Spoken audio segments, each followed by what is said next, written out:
Goeiemôre. Dis donderdag en ek hoop dit gaan met jou goed. Nou, ek en Ilse het die voorreg gehad om so rukkie terug met ons anniversary Kaap toe te kan vlieg. Nou ja, dit klink vreeslik heerlik om in 'n vliegtuig te klim en te kan vlieg en aan die ander kant uit te kom en jy's nie moeg nie. Maar ja, ons vlug was so 'n bietjie de mekaar. Ons vliegtuig, en ek wil graag die Engelse woord gebruik, het regtig baie turbulence gehad. Ons het in die lugstrome in beweeg en oralste het die vliegtuig op en af beweeg en dit was maar bietjie de mekaar. Ja, dit voel later asof jou maag hier in jou keel sit en so het ons gery en die kaptein het kort op sy intercom het hy gesê ontspan asseblief. Ek weet daar's turbulations, maar ons gaan aan die ander kant uitkom. En toe ons in die Kaap aankom en ons uitklim, was ons so bly dat ons voete die aarde kan raak en het ons vergeet van die rit. Ja, ons het die see gesien en dit was son en dit was heerlik en dit was 'n baie lekker naweek. Maar ja, toe ons moet terugkom, het ons die hele tyd in ons agterkop die rit gehad. Hoe gaan dit wees? Gaan alles uitwerk? Gaan dit nie weer ongemaklik wees nie? Gaan daar nie weer baie turbulence wees nie? En die vlug was heerlik, maar nooit sal ons die vliegrit soontoe vergeet nie. Met al sy op en af en die windstrome en waarheen is ek vanmôre op pad?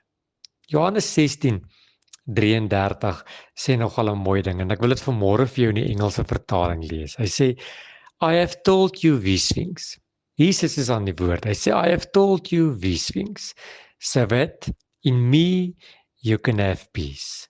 In the world you have many tribulations and distress and suffering. And I tell you to be courageous, for I have overcome the world. Sit nie 'n mooi vers nie. In hierdie wêreld gaan julle dit moeilik hê, maar hou goeie moed. Ek het die wêreld oorwin. Hy sê, I have told you these things. Dis nie dat hierdie goed vir ons vreemd is nie. Dis nie dat hierdie goed vir ons nuut is nie. Ons weet ons gaan in hierdie wêreld, net soos in daardie vliegtuig, baie turbulations kry. Hy praat van turbulations, distress, suffering, but be courageous. En vanmôre het ek gekom om vir jou te kom vertel dat net soos die kaptein van daardie vliegtuig ons die hele tyd bemoedig het met die woorde dat alles gaan alright wees, alles gaan reg wees. Ons gaan nou in die Kaap aankom en ons moet net deur hierdie strome van die lug beweeg en dan is ons veilig. En net reg gekry het om ons aan die ander kant veilig uit te bring. Dis die Here Jesus vanmôre aan die woord en sê, ontspan net. Ek weet dis ongemaklik. Ek weet daar's baie turbulations in jou lewe. Ek weet dit is vir jou angswekkend en die lugstrome maak dat jy ongemaklik voel in jou lewe. Maar Jesus waarborg ons dat ons aan die kant veilig sal uitkom. Ek gee jou vanmôre weer opnuut die versekering dat hy is die stuurman van jou lewe. Kan ek dit in Engels sê?